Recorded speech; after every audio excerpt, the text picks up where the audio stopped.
ازيكم عاملين ايه؟ معاكم سارة، والنهاردة هروح بيكم رمز صداقة. ويلا انزل اشترك وفعل الجرس. سعر التيكت بتاعه 15 جنيه وللطالب 10 جنيه. ما تيجي احكي لكم حكاية رمز الصداقة السوفيتي. الولايات المتحدة الأمريكية وبريطانيا رفضوا يمولوا مشروع السد العالي. فعمل ايه بقى جمال عبد الناصر؟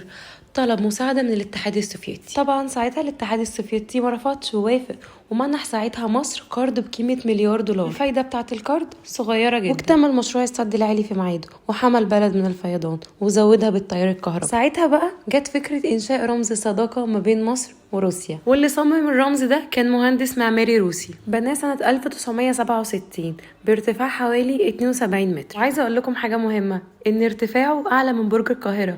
هتقولي لي إزاي مع إن برج القاهرة 600 متر؟ هقول لكم عشان مستوى الأرض منحدر من الجنوب للشمال. عمل رمز الصداقة على شكل زهرة اللوتس المفتوحة، مكونة من 5 ورقات. كل ورقة من الورقات ال5 عليها نقوش خاصة، والورقة الأولى هتلاقيها في وشك أول ما عليها آية قرآنية: وجعلنا من الماء كل شيء حي، صدق الله العظيم. والورقة التانية عليها نقوش بترمز إلى التطور الصناعي. أما بقى الورقة التالتة عليها نقوش تطوير وازدهار التعليم.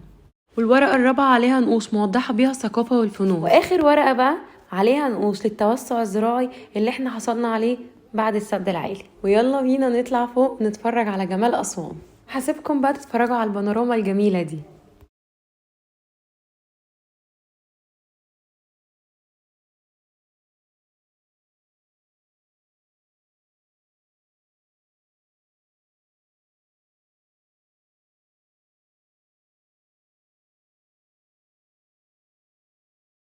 وكده أنا خلصت لفتي في رمز الصداقة.